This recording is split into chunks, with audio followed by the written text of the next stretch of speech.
नमस्कार विद्यार्थी मित्रांनो, आपण समाजशास्त्रामध्ये ग्रामीण समुदाय, आदिम समुदाय आणि शहरी समुदाय असं भारतीय समाजाचं वर्गीकरण पाहत होतो। यामध्ये आपण या अगोदरल्या भागामध्ये आदिम समुदाय म्हणजे काय, त्याची व्याख्या, कारणे आणि समस्या ही पाहिलेली आहे आणि त्यानंतर आपण ग्रामीण समुदाय म्हणजे काय, त्याची व्याख्या, त्याच्या समस्या हे सुद्धा पाहिलेले आहेत। आणि ग्रामीण समुदाय पाहिल्याच्या नंतर भारतीय समाजाचं वर्गीकरण जे आहे हे 3 भागामध्ये झालेलं आपल्याला दिसून येते। ते म्हणजे आदिम समुदाय, ग्रामीण समुदाय आणि नागरी समुदाय किंवा शहरी समुदाय। शहरी समुदाय मध्ये या ठिकाणी आपल्याला असं म्हणता येईल की शहरी समाजामध्ये वेगळी जीवन पद्धती असलेली आपल्याला दिसून येते।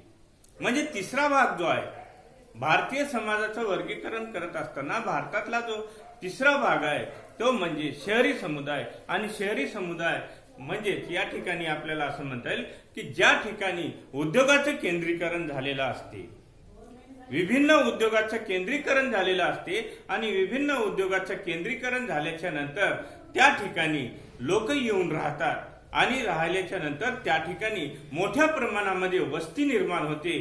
त्याला नागरिकीकरण किंवा शहरीकरण असं म्हटलेलं आहे।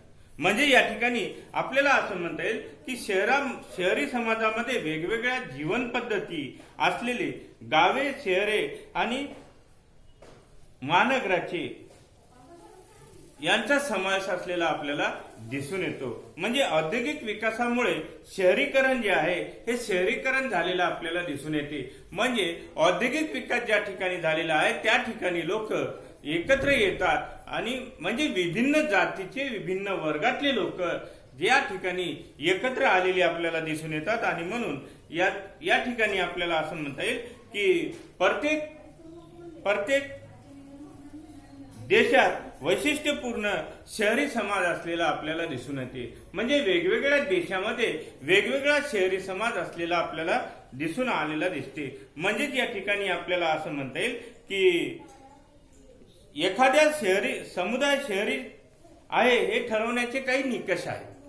म्हणजेच या ठिकाणी आपल्याला असं म्हणता येईल की विभिन्न व्यवसायाचे प्रकार, म्हणजे या ठिकाणी लोकसंख्येची घनता जास्त असते।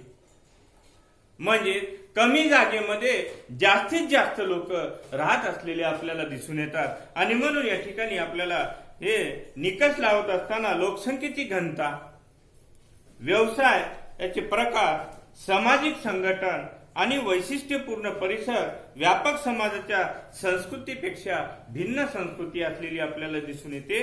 म्हणजेच या ठिकाणी आपल्याला असं म्हणता येईल की विभिन्न व्यवसायाचे लोक या ठिकाणी एकत्र येतात।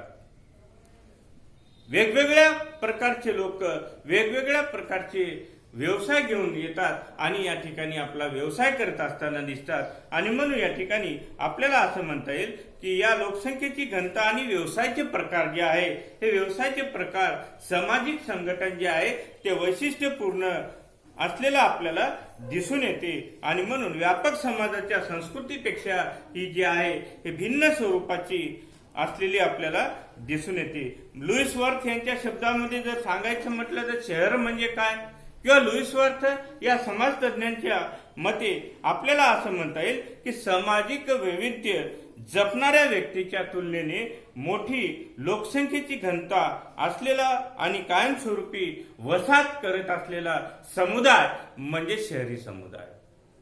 म्हणजेच या ठिकाणी आपल्याला असं म्हणता येईल की युरोप आणि अमेरिकेतील पूर्वीच्या समाजशास्त्रज्ञांनी शहराच्या वृद्धीचा तपशीलवार अभ्यास केलेला आहे। आणि यावरून आपल्याला वेगवेगळ्या समाजशास्त्रज्ञांनी वेगवेगळ्या प्रकारे अभ्यास केलेला आपल्याला दिसून येते।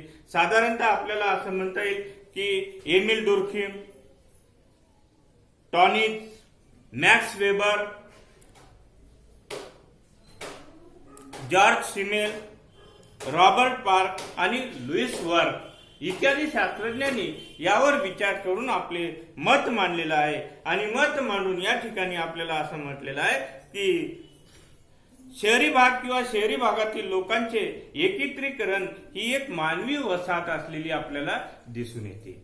म्हणजे या ठिकाणी शहरी भाग म्हणजे शहरामध्ये राहणारे लोक आणि शहरामध्ये राहणारे लोक आणि लोकसंख्येची घनता आणि पायाभूत सोयी सुविधांची उपलब्धता या शहरी वसाहतीमध्ये असलेली आपल्याला दिसून येते, म्हणून त्याचं ते पहिलं वैशिष्ट्य आपल्याला दिसून येते.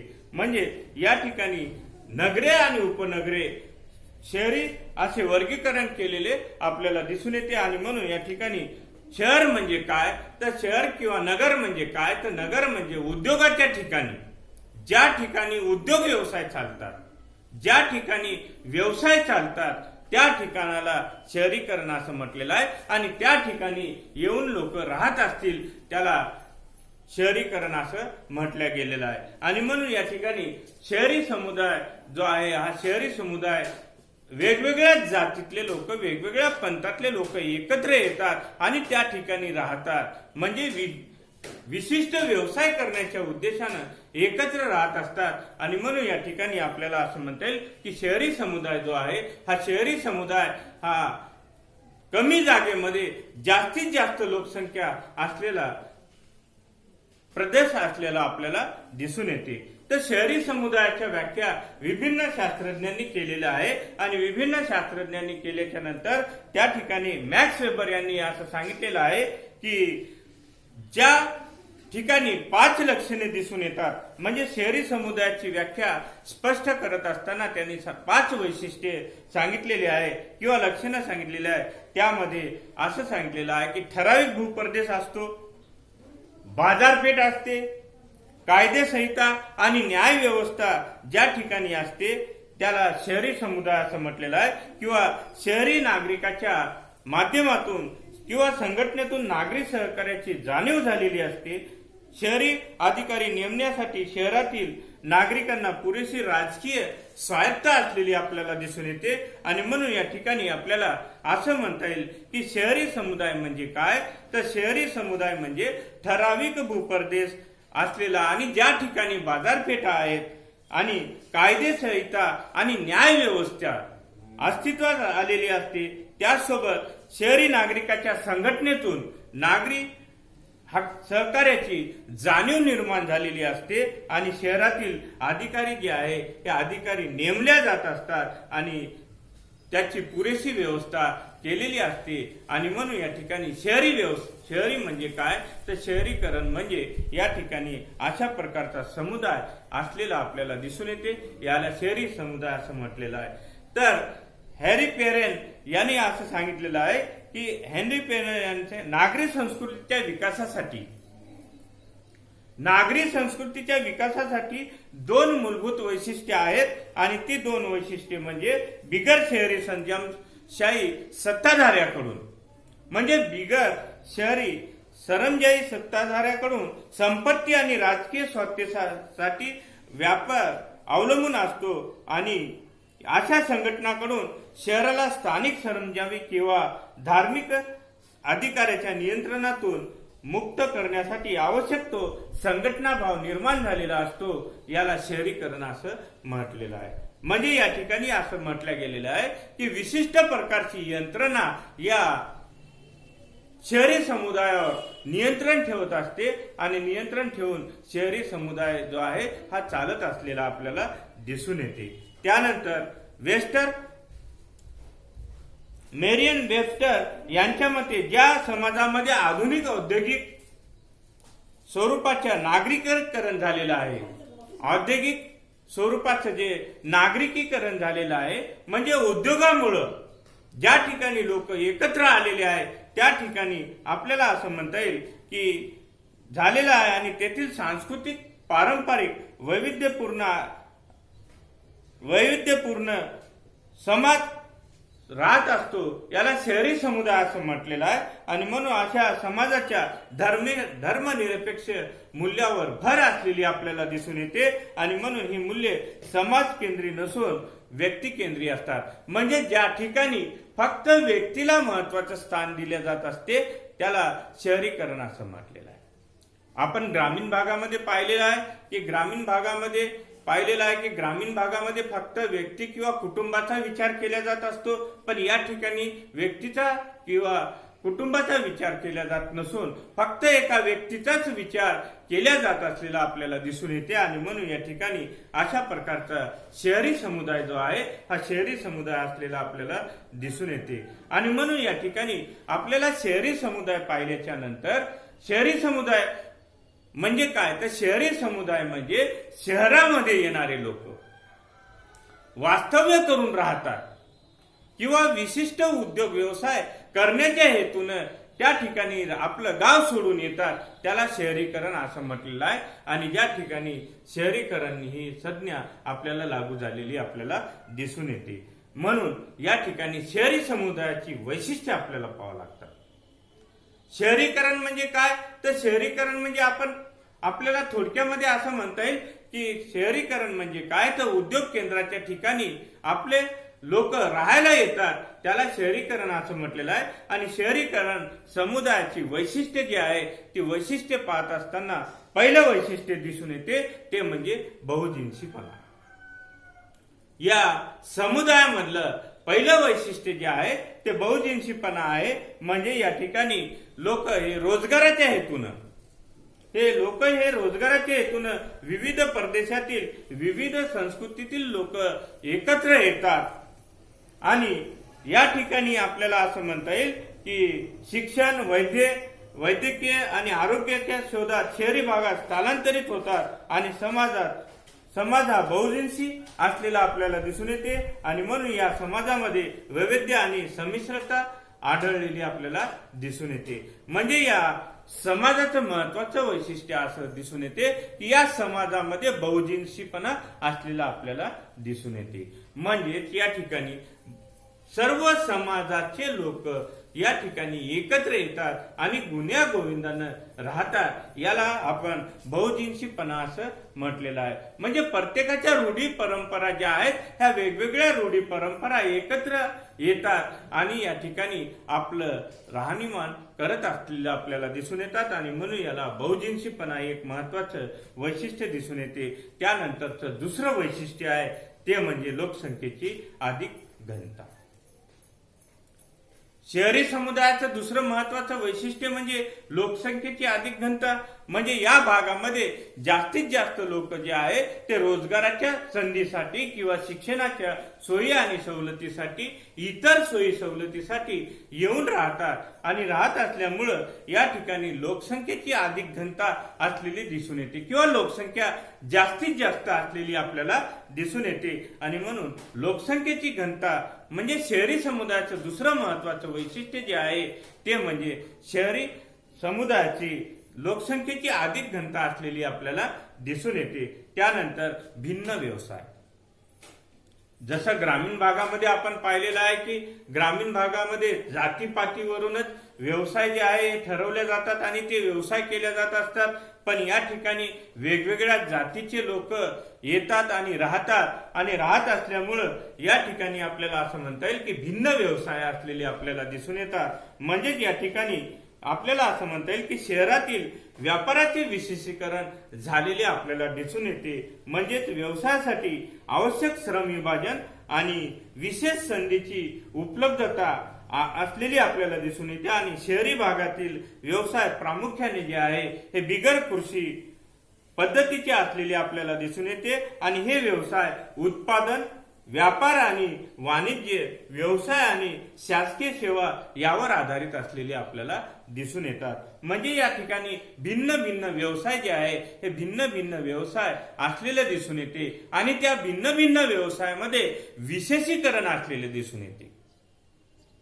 उदाहरणार्थ एखादा डॉक्टर असेल तर तो फक्त स्त्री तज्ञ असेल तर तो स्त्रियांची तपासणी करेल, म्हणजे विशेषीकरणाला वाव असलेला दिसून येते। म्हणजे या ठिकाणी भिन्न भिन्न व्यवसाय म्हणजे वेगवेगळ्या प्रकारचे व्यवसाय या ठिकाणी असलेले आपल्याला दिसून येतात आणि म्हणून भिन्न भिन्न व्यवसाय असलेले एक महत्वाचं वैशिष्ट्य आहे। म्हणजे या ठिकाणी वेगवेगळ्या जातीतले लोक आपल्या जातीनुसार व्यवसाय न करता आपल्याला आवडेल तो व्यवसाय तो करत असताना दिसतात आणि म्हणून या ठिकाणी भिन्न भिन्न व्यवसाय हे एक महत्वाचं वैशिष्ट्य असलेलं दिसून येते। त्यानंतरचं आहे सामाजिक गतिशीलतेचे अधिक प्रमाण। तिसरं वैशिष्ट्य जे आहे ते म्हणजे सामाजिक गतिशीलता. म्हणजे कोणी कुठलाही उद्योग करायचा, वेगवेगळ्या भागामधले लोक या ठिकाणी येऊन राहतात आणि या ठिकाणी येऊन राहत असल्यामुळे जाती व्यवस्था जी आहे ही जाती व्यवस्था या ठिकाणी क्षीण झालेली असलेली आपल्याला दिसून येते आणि त्यामुळे सामाजिक गतिशीलता जी आहे ही गतिशीलता वाढत असलेली आपल्याला दिसून येते. म्हणजे या ठिकाणी आपल्याला असं म्हणता येईल की ग्रामीण भागामध्ये किंवा इतर भागामध्ये अर्पित दर्जाला विशेष महत्वाचं स्थान आहे, पण शहरी समुदायामध्ये अर्पित दर्जाला स्थान नसून अर्जित दर्जाला म्हणजे स्वकर्तृत्वानं जो दर्जा मिळतो त्याला अर्जित दर्जा असं म्हटलेलं आहे आणि अर्जित दर्जाला स्थान प्राप्त झालेलं आपल्याला दिसून येते. आणि म्हणून या ठिकाणी आपल्याला असं म्हणता येईल की मिळालेल्या स्थानानुसार समाजात जास्त महत्व प्राप्त होत असलेलं आपल्याला दिसून येते. आणि म्हणून या ठिकाणी आर्थिक दर्जाला विशेष प्राधान्य दिल्या गेलेलं आहे. म्हणजे व्यवसायाला जास्तीत जास्त महत्वाचं प्राधान्य दिल्या गेलेलं आहे. त्यानंतरचं वैशिष्ट्य आहे ते म्हणजे दुय्यम नातेसंबंध. या समाजात शहरी समुदाय जो आहे हा शहरी समुदाय आपलं कुटुंब सोडून एकत्र कुटुंब सोडून या ठिकाणी राहायला येतो आणि राहायला येत असल्यामुळं या ठिकाणी दुय्यम नातेसंबंध जे आहे ते दुय्यम नातेसंबंध निर्माण झालेले आपल्याला दिसून येतात. म्हणजेच या ठिकाणी जसं ग्रामीण भागामध्ये एकत्र कुटुंब पद्धती अस्तित्वात आहे आणि एकत्र कुटुंब पद्धती असल्यामुळं आणि त्या ठिकाणी लोकसंख्या कमी असल्यामुळं अनौपचारिक स्वरूपाचे संबंध जे आहेत ते अनौपचारिक स्वरूपाचे संबंध असलेले आपल्याला दिसून येतात. पण या ठिकाणी दुय्यम नातेसंबंध हे निर्माण झालेले असतात. म्हणजे अनौपचारिक संबंध जे आहे हे अनौपचारिक संबंध या ठिकाणी निर्माण झालेले असतात. आणि म्हणून या ठिकाणी आपल्याला असं म्हणता येईल की दुय्यम नातेसंबंध हे एक महत्वाचं वैशिष्ट्य आपल्याला दिसून येते. त्यानंतरचं वैशिष्ट्य आहे ते म्हणजे बाजारपेठ आधारित अर्थव्यवस्था. ग्रामीण समुदायामध्ये आपण पाहिलेलं आहे की अर्थव्यवस्था जी आहे ही गावातल्या गावात जाती व्यवस्थेनुसार ठरल्या गेलेली आहे आणि जाती व्यवस्थेनुसार अर्थव्यवस्था जी आहे ठरलेली असल्यामुळं त्या ठिकाणी ज्या जातीतल्या व्यक्ती आहे त्याच जातीतल्या व्यक्तीनं व्यवसाय करायचा.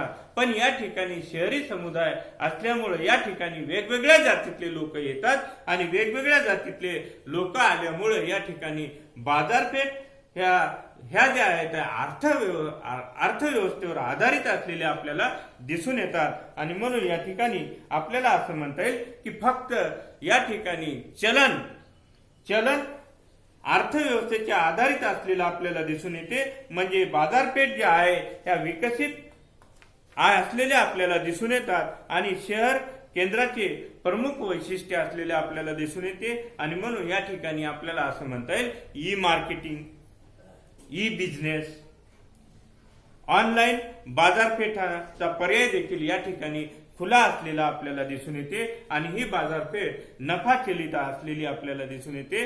त्यामुळं व्यक्ती केंद्रित वर्तनाला चालना मिळत असलेली आपल्याला दिसून येते. आणि म्हणून या ठिकाणी आपल्याला असं म्हणता येईल की बाजारपेठा जी आहे हे बाजारपेठ आधारित अर्थव्यवस्था असलेली आपल्याला दिसते. म्हणजे बाजारपेठेवर आधारित असलेली अर्थव्यवस्था जी आहे ही अर्थव्यवस्था आपल्याला दिसून येते. त्यानंतरचा आहे सुधारित पायाभूत सुविधा. शहरी समुदाय जो आहे हा शहरी समुदाय हा सुधारित अवस्थेमध्ये असतो आणि सुधारित अवस्थेमध्ये असल्यामुळं या ठिकाणी गॅस, टेलिफोन, पिण्याचे पाणी, इंटरनेट, रस्त्याचे जाळे, विमानतळे, मेट्रो रेल्वे, खरेदीचे मॉल आणि व्यवसाय केंद्र शहरामध्ये पाहास मिळत असताना दिसते. आणि म्हणून या ठिकाणी सुधारित पायाभूत सोयी सुविधा मिळालेल्या आपल्याला दिसून येतात. म्हणजेच या ठिकाणी आपल्याला असं म्हणता येईल की शहरी विकासाच्या कार्यक्रमाच्या वेळी अद्ययावतीकरण केलेले असलेले आपल्याला दिसते. यामध्ये रस्ते, वीज पुरवठा, पाणी पुरवठा, कचरा व्यवस्थापन इत्यादीचा समावेश असलेला आपल्याला दिसून येते. म्हणजे सुधारित पायाभूत सुविधा या ठिकाणी असलेल्या आपल्याला दिसून येते. त्यानंतरचा आहे विभक्त कुटुंब पद्धती. हे एक महत्वाचं वैशिष्ट्य आहे ते म्हणजे विभक्त कुटुंब पद्धती. ग्रामीण भागामध्ये आपण पाहिलेलं आहे की ग्रामीण भागामध्ये संयुक्त कुटुंब पद्धती अस्तित्वात असते. संयुक्त कुटुंब पद्धतीमध्ये घरातले सर्वच्या सर्व लोक ज्या ठिकाणी एकत्र राहतात त्याला संयुक्त कुटुंब पद्धती असं म्हटलेलं आहे. पण या ठिकाणी संयुक्त कुटुंब पद्धती पाहायला मिळत नाही, तर या ठिकाणी आपल्याला विभक्त कुटुंब पद्धती पाहायला मिळते. म्हणजे शहरी भागामध्ये संयुक्त कुटुंबाची संख्या जी आहे ही कमी असलेली दिसते आणि विभक्त कुटुंबाची संख्या जी आहे ही वाढलेली आपल्याला दिसून येते. कारण या ठिकाणी कुटुंबापेक्षा व्यक्तीला महत्वाचं स्थान दिल्या गेलेलं आहे आणि व्यक्तीला महत्वाचं स्थान दिल्या गेल्यामुळं कुटुंबापेक्षा व्यक्तीला अधिक महत्व दिल्या गेलेलं असल्यामुळं विभक्त पद्धती जी आहे ही विभक्त कुटुंब पद्धती आपल्याला पाहायला मिळते. आणि म्हणून एक महत्वाचं वैशिष्ट्य म्हणजे विभक्त कुटुंब पद्धती एक महत्वाचं वैशिष्ट्य असलेलं आपल्याला दिसून येते. त्यानंतर वर्गीय जाणीव. शहरी समुदायामध्ये वेगवेगळ्या जातीचे धर्माचे लोक येतात, पण या ठिकाणी एक आपल्याला असं पाहायला भेटते की वेगवेगळ्या जातीतले धर्मातले लोक जरी आले तर या ठिकाणी फक्त वर्ग निर्माण झालेले आपल्याला दिसून येतात. म्हणजे या ठिकाणी आपल्याला असं म्हणता येईल की येथील लोकांचं वर्गीय जाणीव असून तो पुरोगामी आहे आणि विज्ञान आणि तंत्रज्ञानाच्या क्षेत्रातील आधुनिक घडामोडीशी येथील लोक संपर्कात येतात आणि येथील लोकांना त्यांच्या हक्काची जाणीव असलेली आपल्याला दिसून येते आणि हक्काचे रक्षण करण्यात हे लोक सहभागी झालेले आपल्याला दिसून येतात. आणि म्हणून या ठिकाणी आपल्याला असं म्हणता येईल की वर्गीय जाणीव म्हणजे या ठिकाणी वेगवेगळे उद्योग व्यवसाय चालतात आणि वेगवेगळे उद्योग व्यवसाय चालत असल्यामुळं केवळ नफ्यावर विचार केला जात असतो आणि नफ्याचा विचार करून या ठिकाणी गट पाडले गेलेले आहेत की मध्यम वर्ग, श्रेष्ठ वर्ग आणि कनिष्ठ आर्थिक वर्ग जे आहे हे आर्थिक वर्ग आपल्याला पाहायला मिळतात. आणि म्हणून या ठिकाणी वर्गीय जाणीव जी आहे ती वर्गीय जाणीव हे एक महत्वाचं वैशिष्ट्य असलेलं आपल्याला दिसून येते. त्यानंतर औपचारिक सामाजिक नियंत्रण. ग्रामीण समुदायामध्ये पाहिलेलं आहे की आपण की अनौपचारिक स्वरूपाचं नियंत्रण असते. म्हणजे खेड्यामध्ये नियंत्रण किंवा ग्रामीण भागामध्ये गावातल्याच लोकांकडून काही नियंत्रण ठेवल्या जात असते. पण या ठिकाणी आपल्याला असं म्हणता येईल की शहरी भागामध्ये औपचारिक सामाजिक नियंत्रण असलेलं आपल्याला दिसून येते. म्हणजे नियंत्रण ठेवण्याचे मार्ग जे आहे हे वेगवेगळ्या प्रकारचे आहे. म्हणजे या ठिकाणी आपल्याला असं म्हणता येईल की कायद्याचं नियंत्रण या समाजावर असते. त्यानंतर पोलीस यंत्रणेचं नियंत्रण जे आहे या समाजावर असते. न्याय व्यवस्थेचं नियंत्रण जे आहे हे या व्यवस्थेवर असलेलं आपल्याला दिसून येते. आणि म्हणून औपचारिक सामाजिक संबंधचं नियंत्रण जे आहे हे या माध्यमातून केल्या जात असताना आपल्याला दिसून येते. म्हणजेच या ठिकाणी आपल्याला असं म्हणता येईल की कायद्याद्वारे नियंत्रण केल्या जात असते. कायद्याद्वारे नियंत्रण केले जाते. त्यानंतर पोलीस यंत्रणा आहे किंवा न्याय व्यवस्था आहे. आपले न्याय सोडवायचे असतील किंवा आपले भांडण तंटे जर सोडवायचे असेल तर न्याय व्यवस्था निर्माण केलेली आहे. या न्याय व्यवस्थेच्या अंतर्गत आपले भांडण सोडवल्या किंवा न्याय मिळवल्या जात असताना दिसते. तसं पोलिसांचं नियंत्रण किंवा पोलीस प्रशासन या ठिकाणी राबवल्या जात असताना आपल्याला दिसून येते. आणि म्हणून या ठिकाणी वेगवेगळे कायदे आहेत आणि या वेगवेगळ्या कायद्याद्वारे या समाजावर नियंत्रण ठेवल्या जात असलेलं आपल्याला दिसून येते. आणि म्हणून या ठिकाणी औपचारिक सामाजिक नियंत्रण जे आहे हे औपचारिक स्वरूपाचं सामाजिक नियंत्रण असलेलं आपल्याला दिसून येते. त्यानंतर गुंतागुंतीची श्रम विभागणी. त्यानंतरचं वैशिष्ट्य जे आहे ते म्हणजे गुंतागुंतीची श्रम विभागणी. म्हणजे शहरी भागामध्ये स्पष्ट आणि विशेषीकृत असं श्रम विभाजन केलेलं आढळते. म्हणजे संस्थेच्या मागण्यानुसार लोकांना त्यांच्या कामांचं प्रशिक्षण दिले जात असते. म्हणजे वेगवेगळ्या उद्योगामध्ये काम करायचं असेल तर उद्योगात पूर्वी त्यांना वेगळ्या प्रकारचं त्या उद्योगासाठी लागणारं जे प्रशिक्षण आहे ते प्रशिक्षण दिले जात असते. आणि प्रशिक्षण दिले जात असल्यामुळे विविध उद्योग व्यवसायाचं एकमेकावर अवलंबित्व असलेलं आपल्याला दिसून येते. म्हणजे एखाद्या व्यक्तीला पलंग बनवायचा असेल तर पलंग बनवायचं ट्रेनिंग जे आहे किंवा प्रशिक्षण जे आहे ते प्रशिक्षण संस्थेअंतर्गत दिल्या जात असताना दिसते. आणि म्हणून या ठिकाणी आपल्याला असं म्हणता येईल की घरातल्या काही वस्तू निर्मिती करायच्या असतील तर त्याची प्रशिक्षण जे आहे हे प्रशिक्षण त्या ठिकाणी दिल्या जात असलेलं आपल्याला दिसते. आणि प्रशिक्षण दिल्याच्या नंतर आपल्याला ते काम करावं लागत असते. आणि काम करावं लागत असल्यामुळं या ठिकाणी आपल्याला असं म्हणता येईल की गुंतागुंतीचं श्रम विभाजन किंवा विभाजन केलेलं आपल्याला दिसून येते. म्हणजे ज्याला जो व्यवसाय करायचा त्याचं प्रशिक्षण दिल्या जात असते आणि त्याचं प्रशिक्षण देऊन चांगल्या प्रकारचे वस्तू निर्मिती केल्या जात असलेली आपल्याला दिसून येते. आणि म्हणून या ठिकाणी आपल्याला गुंतागुंतीचं श्रम विभाजन एक महत्वाचं वैशिष्ट्य असलेलं दिसून येते. तर अशा प्रकारचे विभिन्न स्वरूपाची वैशिष्ट्ये आपल्याला शहरी समुदायामध्ये पाहायला मिळतात. शहरी समुदाय म्हणजे काय तर थोडक्यामध्ये आपल्याला असं म्हणता येईल की शहरी समुदाय म्हणजे नगराच्या ठिकाणी लोक रोजगाराच्या संधीसाठी किंवा शैक्षणिक सुविधा मिळवण्यासाठी एकत्र येतात. त्या ठिकाणाला शहरी समुदाय असं म्हटलेलं आहे. आणि शहरी समुदाय हा जो आहे हा शहरी समुदाय विभिन्न वैशिष्ट्य असलेला आपल्याला दिसून येते.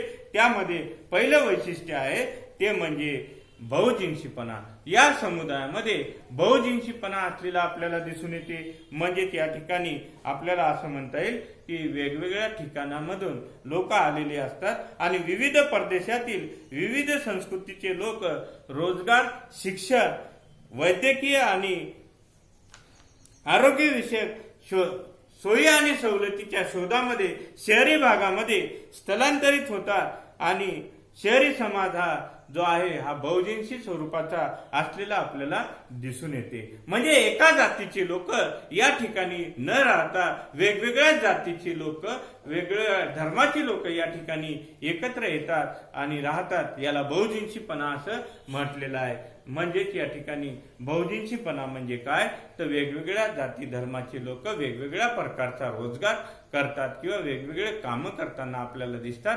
याला बहुजिन्सीपणा असं म्हटलेलं आहे. त्यानंतरचं आहे दुसरं वैशिष्ट्य जे आहे ते आपण पाहिलेलं आहे ते म्हणजे लोकसंख्येची अधिक घनता. ग्रामीण भागामधून लोक उद्योग व्यवसाय घेण्यासाठी किंवा शैक्षणिक सोयी आणि सवलती घेण्यासाठी, इतर प्रकारच्या सवलती घेण्यासाठी शहरी भागामध्ये येऊन वास्तव्य करत असताना दिसतात. आणि वास्तव्य करत असल्यामुळे या ठिकाणी लोकसंख्या जी आहे ही जास्तीत जास्त वाढलेली असलेली आपल्याला दिसून येते. आणि म्हणून या ठिकाणी दुसरं वैशिष्ट्य आपल्याला असं दिसून येते ते म्हणजे लोकसंख्येची अधिक घनता असलेली आपल्याला दिसून येते. त्यानंतर आपल्याला असं म्हणता येईल की त्यानंतरचं वैशिष्ट्य आहे की भिन्न भिन्न स्वरूपाचे व्यवसाय. शहरी भागामध्ये एकच व्यवसाय न करता वेगवेगळ्या जाती जमातीच्या लोकांना वेगवेगळ्या प्रकारचे व्यवसाय करण्याची मुभा असते. आणि व्यवसाय करण्याची मुभा असल्यामुळं भिन्न भिन्न व्यवसाय या ठिकाणी दिसत असलेले आपल्याला दिसून येते. त्यानंतर सामाजिक गतिशीलतेचा अधिक प्रमाण. म्हणजे या ठिकाणी आपल्याला असं म्हणता येईल की सामाजिक गतिशीलता जी आहे ही गतिशीलता जास्त असलेली आपल्याला दिसून येते. ग्रामीण भागामध्ये जर पाहिलं तर ग्रामीण भागामध्ये सामाजिक गतिशीलतेचा अभाव असलेला आपल्याला दिसून येते. म्हणजे ज्या जातीच्या व्यक्ती आहे त्याच जातीच्या व्यक्तीनं तोच व्यवसाय निवडायचा असं या ठिकाणी ठरलेलं असते. पण शहरी समुदायामध्ये अशा प्रकारचं कुठलीही अट किंवा बंधन नसते. आणि म्हणून मिळेल ते व्यवसाय या समाजामध्ये केला जात असतो. आणि म्हणून या ठिकाणी आपल्याला असं म्हणता येईल की सामाजिक गतिशीलतेला अधिक महत्व किंवा अधिक प्रमाण असलेलं आपल्याला दिसून येते. त्यानंतर पाचवं वैशिष्ट्य जे आपण पाहिलेलं आहे ते म्हणजे दुय्यम नातेसंबंध. ग्रामीण भागामध्ये नातेसंबंधाचा पगडा जो आहे तो गाढ दृढ झालेला असलेला आपल्याला दिसून येते. पण या ठिकाणी आपल्याला असं म्हणता येईल की नातेसंबंध जे आहे हे दुय्यम स्वरूपाचे असलेले दिसून येते. म्हणजे शहरी भागामध्ये लोक समोरासमोर येऊन संवाद साधण्याची शक्यता कमी असलेली आपल्याला दिसून येते. ज्याप्रमाणे ग्रामीण भागामध्ये संवाद जे आहे ते समोरासमोर होतात तसे संवाद या ठिकाणी साधल्या जात नाही. तर या ठिकाणी आपल्याला असं म्हणता येईल की वेगवेगळ्या संस्था आहेत आणि या संस्थेच्या मार्फत या संस्थेच्या मार्फत व्यवसाय जे आहे ते व्यवसाय चालवले जात असतात आणि म्हणून या ठिकाणी आपल्याला दुय्यम नातेसंबंध असलेले आपल्याला दिसून येतात। म्हणजे शहरी समाजात व्यक्तीला नातेसंबंध जे आहे ते दुय्यम स्वरूपाचे असलेले दिसून येतात आणि म्हणजे शहरी भागामध्ये लोक समोरासमोर जे आहे ते समोरासमोर येऊन संवाद साधत नाहीत। उदाहरणार्थ मोबाईलद्वारे संवाद साधतात किंवा वेगवेगळ्या माध्यमातून संवाद साधत असलेले आपल्याला दिसून येतात आणि म्हणून या ठिकाणी दुय्यम नातेसंबंध हे एक महत्वाचं वैशिष्ट्य असलेले दिसून येते। त्यानंतर बाजारपेठ आधारित अर्थव्यवस्था, त्यानंतरचं वैशिष्ट्य आपण पाहिलेलं आहे। त्यानंतरचं वैशिष्ट्य जे आहे ते म्हणजे बाजारपेठ अर्थव्यवस्था, बाजारपेठेवर आधारित अर्थव्यवस्था असलेली आपल्याला दिसून येते। ग्रामीण भागामध्ये तसं नसते। ग्रामीण भागामध्ये अर्थव्यवस्था जी आहे ही गावातल्या गावात चालत असलेली दिसून येते, पण शहरी समुदायामध्ये आपल्याला असं दिसून येते की बाजारपेठ आधारित जी आहे ती बाजारपेठेवर आधारित अर्थव्यवस्था असलेली आपल्याला दिसून येते आणि म्हणून या ठिकाणी बाजारपेठ अर्थव्यवस्था जी आहे ही बाजारपेठ अर्थव्यवस्था असलेली दिसून येते। म्हणजेच या ठिकाणी आपल्याला असं म्हणता येईल की E marketing, e business, online बाजारपेठा यांचा पर्याय या ठिकाणी खुला असलेला आपल्याला दिसून येते आणि म्हणून बाजारपेठा ज्या आहेत त्या बाजारपेठा नफा चलित असलेल्या आपल्याला दिसून येतात आणि म्हणून हे एक महत्वाचं वैशिष्ट्य आपल्याला बाजारपेठ आधारित अर्थव्यवस्था असलेली आपल्याला दिसून येते। त्यानंतरचा आहे सुधारित पायाभूत सुविधा। शहरांमध्ये लोक एकत्र राहतात, वेगवेगळे लोक एकत्र राहतात आणि वेगवेगळे लोक एकत्र राहत असल्यामुळं या ठिकाणी सुधारित पायाभूत सुविधा दिल्या जात असलेल्या आपल्याला दिसून येतात। उदाहरणार्थ गॅस, ग्रामीण भागामध्ये सरासरी जास्त गॅस एजन्स्या नाहीत, पण या ठिकाणी गॅस आहे, टेलिफोन आहे, पिण्याचे पाणी आहे, इंटरनेट आहे, रस्ते जाळे आहे, विमानतळे आहे, मेट्रो रेल्वे आहे, खरेदी मॉल आहे, व्यावसायिक केंद्र आहे आणि शहरामध्ये हे पाहायस मिळत असलेले आपल्याला दिसून येतात आणि म्हणून या ठिकाणी आपल्याला असं म्हणता येईल की सुधारित पायाभूत सुविधा, ज्या पायाभूत सुविधा आहेत त्या पायाभूत सुविधा ज्या आहेत त्या सुधारित असलेल्या आपल्याला दिसून येतात आणि म्हणून सुधारित पायाभूत सुविधा हे एक महत्वाचं वैशिष्ट्य दिसून येते। त्यानंतर विभक्त कुटुंब पद्धती, विभक्त कुटुंब पद्धती हे एक महत्वाचं वैशिष्ट्य आपल्याला दिसून येते। ग्रामीण भागामध्ये संयुक्त कुटुंब पद्धती आहे, पण शहरी भागामध्ये ग्रामीण भागातली लोक येत असल्यामुळं या ठिकाणी विभक्त कुटुंब पद्धती अस्तित्वात असलेली आपल्याला दिसून येते आणि म्हणून या ठिकाणी कुटुंबापेक्षा व्यक्तीला अधिक महत्व